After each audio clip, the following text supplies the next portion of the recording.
జాతీయవాద జర్నలిజానికి అసలైన వేదిక నేషనలిస్ట్ హబ్ ని సబ్స్క్రైబ్ చేసుకోండి. నోటిఫికేషన్స్ కోసం బెల్ ఐకాన్ పై క్లిక్ చేయండి. కర్పూరి ఠాకూర్ గారిది నిజానికి ఆయన లెగసీ గురించి మనం ఇంకా విస్తృతంగా వేరే సందర్భంలో మనం చర్చించాలి sir. Definitely I try that. ఈ స్పిరిచువల్ టూరిజం గురించి మనం మాట్లాడాలి సార్ ఒకటి రెండు మాటలు. అంటే బేసికలీ మీరు మనం చాలాసార్లు అంటున్నాము, కానీ అయోధ్య అనగానే హాస్పిటల్స్, ఎడ్యుకేషనల్ ఇన్స్టిట్యూషన్స్ అని మాట్లాడడం ఒక లెక్క. రాజ్దీప్ సర్దేశాయ్ అంటాడు ఆయన జీవితకాలంలో పెట్టిన అన్ని ట్వీట్లు అయోధ్య గురించి ఇవే నాకు తెలిసి ఎక్కువగా దానికి లింక్ అయ్యే ఉంటాయి. ఈరోజు కొత్తగా ఇవాళ ఏదో మన తిరుమల శ్రీవారిని దర్శించుకుని వచ్చి సౌత్ ఇండియాలో టెంపుల్స్ చాలా బాగుంటాయి, సౌత్ ఇండియాలో బాగా క్లీన్లీనెస్ మెయింటైన్ చేస్తారు, ప్రజలు బాగుంటారు, సౌత్ ఇండియా ఇట్లా అంటారు. నిజానికి ఆయనకేం సౌత్ ఇండియా పట్ల గౌరవము లేదు, ప్రేమ లేదు, అదేం దాని గురించి మాట్లాడాల్సిన అవసరము లేదు. యాక్చువల్లీ అంటే అక్కడ అయోధ్య గురించి మాట్లాడాం కాబట్టి ఇమీడియట్లీ సౌత్ నార్త్ ఇక్కడ డివైడ్ చేయాల్సి వస్తుంది. అంటే సౌత్ వేరే, నార్త్ వేరే, నార్త్లో కొంచెం ఇట్లుంటారు, సౌత్లో ఇట్లుంటారు అని ఒక అనవసరమైన ఒక అపోహల్ని ఒక రప్చర్ క్రియేట్ చేసే ఒక ప్రయత్నం, అందులో డౌట్ అక్కర్లే.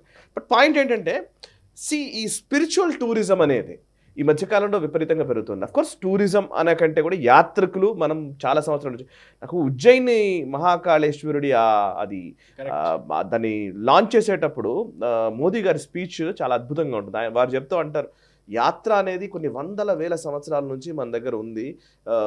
ఏ రిసోర్సెస్ లేకున్నా కూడా పోయేవాళ్ళు కాశీకి, చార్ధామ్ యాత్రలకి ఇట్లా వెళ్ళేవాళ్ళు. సో దానికి కనుక నిజంగా సరిగ్గా ఇన్ఫ్రాస్ట్రక్చర్ డెవలప్ చేస్తే కనుక ఒక ఎకానమీ అనేది మనం సృష్టించిన వాళ్ళం అవుతామనేది అప్పట్లో ఆయన మాట్లాడిన మాట. అదే కనబడుతుంది కూడా ఇప్పుడు అయోధ్య ఇవన్నీ. సార్ ఒకసారి ఈ స్పిరిచువల్ టూరిజం యాత్రికులకు సంబంధించి మీరేమైనా చెప్తారా? అండ్ ఈవెన్ శశి థరూర్ లాంటి వాళ్ళ మాటలు కూడా మనం మాట్లాడదాం తర్వాత. స్పిరిచువల్ టూరిజం అనేది నాకు భయం వేస్తుంది, గిరిధర్ గారు ఏమంటారేమో అని చెప్పేసి. ఎందుకంటే ఆయన spiritual very particular at terminology. Definitely times of India మంచి హెడ్లైన్ వచ్చింది మన ఒక ఆర్టికల్లో, ధూమ్ ఇన్ ధామ్స్ అని చెప్పి. ఓకే, ఎందుకంటే ధామ్లో ఒక వైపు ధూమ్ నడుస్తుంది అక్కడ అని చెప్పి. ఇప్పుడు చూస్తే ఎందుకంటే ఇప్పుడు యంగ్స్టర్స్ మనం చాలా మంది అనుకుంటాం అది కేదార్నాథ్ ముందు ఒక షాట్ ఒకటి మనం చాలా మంది గుర్తుంటుంది, ఇన్స్టాగ్రామ్ షాట్ ఉండే ఒకటి, అప్పుడు వైరల్ అయింది. ఒక అబ్బాయి ప్రపోజ్ చేస్తున్నాడు అమ్మాయి దగ్గర. అది కూడా యూజువల్లీ ఏం చేస్తారు, మంచి ఏదైనా 5 స్టార్ హోటల్లో లేకుంటే ఏదో ఆర్కిటెక్చరల్ మాన్యుమెంట్ ముందు నిలబడి వీళ్ళు ప్రపోజ్ చేసుకుంటారు.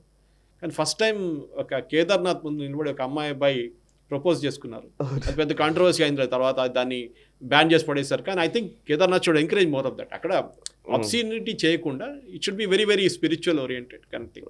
కానీ నేను ఏం చూస్తున్నా అంటే మనం మాట్లాడినప్పుడు కూడా సాయి గారు మీరు కేదార్నాథ్ కాశీ విశ్వనాథం ఉజ్జయిన్ మహాకాల్ నుంచి ఇప్పుడు రామ్ జన్మ ఎందుకు అయోధ్య, అదే కాకుండా పూరి జగన్నాథ్ మన తిరుమలలో చేసిన 7 మాడాస్ లాగా స్ట్రీట్ మొత్తం క్లీనప్ చేసిన తర్వాత అక్కడ కూడా చాలా ప్రొటెస్ట్ ఉండే. అప్పుడు మన దగ్గర మండపాలు ఉండే అక్కడ చుట్టుపక్కల తిరుమల ముందు ఒక క్లెన్లీనెస్ చాలా తక్కువ ఉండే ఆ టైంలో. కానీ మొత్తం క్లీనప్ చేశారు. నాకు గుర్తులేదు ఎవరు రెజ్యూమ్లో చేశారు, అది చంద్రబాబు నాయుడు టైంలో చేశారా లేకుంటే ఎన్టీఆర్ టైంలో చేస్తారో గుర్తులేదు, కానీ మొత్తం క్లీనప్ చేశారు. యాక్చువల్లీ తిరుమల గురించి మాట్లాడాలంటే సార్ 80s 90sలో పివిఆర్కే ప్రసాద్ గారు ఈవోగా ఉన్నప్పుడు అసలు ఫస్ట్ ఒక మాస్టర్ ప్లాన్ అనేది వచ్చింది. అసలు టెంపుల్ ఇలా ఉండాలి అని ఆయన టైంలోనే అసలు ఒక స్ట్రక్చర్ బిల్డ్ అయిందనమాట. మెట్ల దారి కావచ్చు, ఆయన చాలా అద్భుతంగా ఉంటాయి అవన్నీ. యాక్చువల్లీ వల్లీశ్వర్ సార్ దాని గురించి చాలా బాగా చెప్పగలుగుతారు. సో నేను దాని గురించి కూడా వారితో కూడా ఇంటర్వ్యూ చేసే ప్రయత్నం చేస్తాను. ఆ తర్వాత వచ్చిన వాళ్ళందరూ కంటిన్యూ చేశారు. ఐవీఆర్ కృష్ణారావు గారి టైంలో కావచ్చు, లేకపోతే ఈవెన్ ఎల్వి సుబ్రహ్మణ్యం గారు ఈవోగా ఉన్నప్పుడు కావచ్చు, తిరుమలకి మంచి ఐఏఎస్లు లేదా మంచి అధికారులు చాలామంది వచ్చారు సార్ తిరుమలలో. ఆ పవిత్రత అంతో ఇంతో ఈరోజు మనం కాపాడుకోగలుగుతున్నాం అంటే because of them.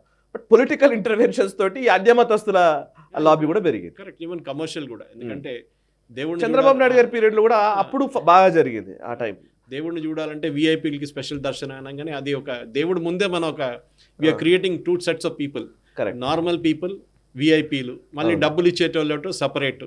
That I think should be avoided. ఇది Guruvayur, I like that a lot.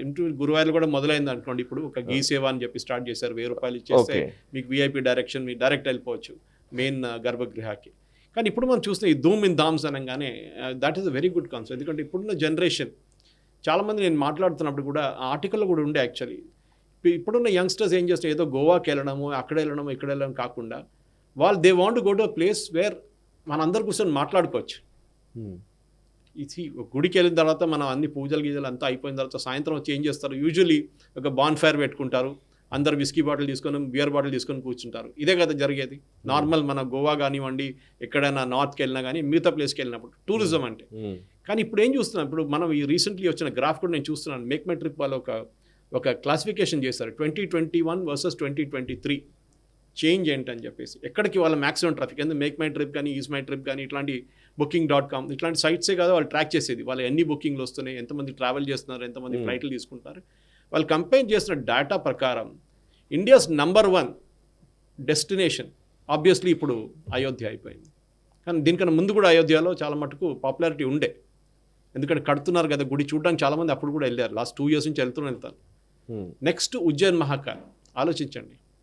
ఇది చూస్తున్నాం మనం. This is the most important thing. ఎందుకు జరుగుతుంది ఇది అనేది?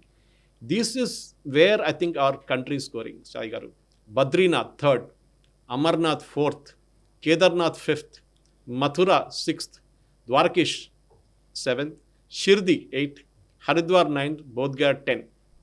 తిరుమల ఉందనుకోండి, కానీ తిరుమలని యూజువలీ క్లాసిఫై చేయరు. ఎందుకంటే తిరుమలకి వెళ్ళేటోళ్ళు యూజువలీ చెన్నై వైపు నుంచి వెళ్తారు, లేకుంటే తిరుమల కొంతమంది వస్తారు కదా. Tirumala is taken for granted. So these are spiritual destination. Growth పెరిగింది. తిరుమలలో స్టడీ క్రౌడ్ ఉంటుంది ఎవ్రీ టైం. శబరిమలకి వెళ్ళేటట్ల శబరిమలలో క్రౌడ్ ఎవ్రీ ఇయర్ అదే క్రౌడ్ ఉంటుంది, కొంచెం ఎక్కువ అవుతుంది తక్కువ అవుతుంది అంతేగాని. కొత్త డెస్టినేషన్స్లో ఈ 10 డెస్టినేషన్స్, దీంట్లో Bodh Gaya already was existing before. Shirdi మనం చాలామంది వెళ్తుంటాం మనం. అది కాకుండా మనం మథుర, కేదార్నాథ్. కానీ చూడండి అయోధ్య అండ్ ఉజ్జయిన్ ఎక్కడ లేకుండే, but Ujjain suddenly grown to number 2 spot. Goa అందరికైనా తక్కువ వచ్చింది కదా సాయి గారు ఇప్పుడు.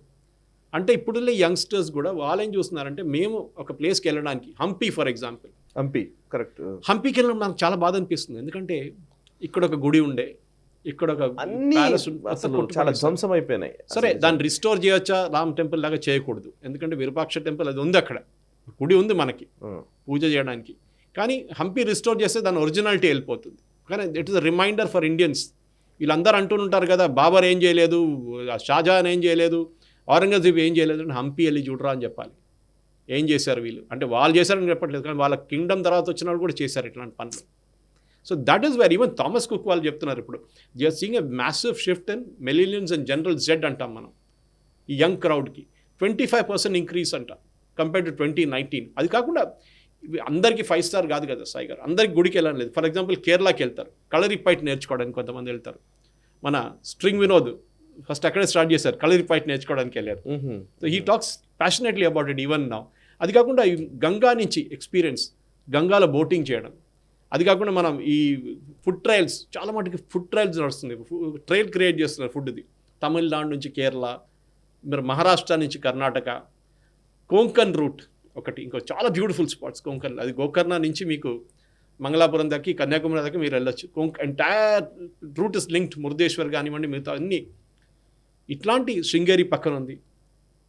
ఇది మనకు మెయిన్గా జరిగే టూరిస్ట్ స్పాట్స్ అన్నమాట. సో ఈ టూరిస్ట్ స్పాట్స్లో కూడా మనం, ఎందుకంటే మనం ఎప్పుడు అనుకుంటాం ఈ టూరిజంకి వెళ్ళి స్పిరిచువల్ టూరిజం అని చెప్పకూడదు, కానీ మళ్ళీ బట్ ఎక్స్పెన్సివ్ కావాలని లేదు. ఇప్పుడు కొన్ని కంపెనీస్ ఉన్నాయి, వాళ్ళు ఇప్పుడు ఫర్ ఎగ్జాంపుల్ గోస్ట్ స్టాప్స్ అనే కంపెనీ ఉంది, జోర్స్ స్టైల్ అనే కంపెనీ ఉంది. వాళ్ళు రిషికేష్, ఇక్కడ వారణాసి, ఉజ్జయిన్, బృందావన్లో కూడా 200 నుంచి 300 రూపాయలు, 500 రూపాయలు దాకా బంక్ బెడ్స్ ఇస్తున్నారు మీకు అనుకోండి. Okay, very reasonable. అంటే మీరు 5 star ఎక్స్పెక్ట్ చేయకండి.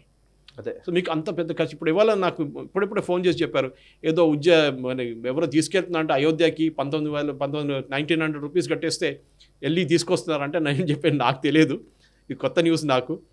ఎవరు తీసుకెళ్తున్నారా లేదో అని చెప్పలేము, స్కామ్ ఉందో అది కూడా చెప్పలేము. కానీ I think there is a huge change Sai గారు. మూకాంబిక తీసుకోండి, శృంగేరి పక్కన ఉంది. ఇట్స్ ఎడ్యుకేషన్కి చాలా మంచిగా, అసలు ఎగ్జామ్ ఉంది, చాలా మంది పిల్లలు కేరళ నుంచి అక్కడ దాకా వస్తారు. This is right in middle of Karnataka. అక్కడ వచ్చి వాళ్ళు అమ్మగారిని పూజ చేసి వెళ్తారు. ఈ వీడియో మీకు నచ్చినట్టయితే లైక్ చేయండి, 10 మందికి షేర్ చేయండి. అలాగే కామెంట్ల రూపంలో మీ అభిప్రాయాలను మాతో పంచుకోండి. Nationalist hub group of channels ను సబ్స్క్రైబ్ చేసుకుని తెలుగునాట జాతీయవాద జర్నలిజాన్ని ప్రోత్సహించండి. ఈ వీడియో కింద ఉన్న బెల్ ఐకాన్ పై క్లిక్ చేయడం మర్చిపోవద్దు.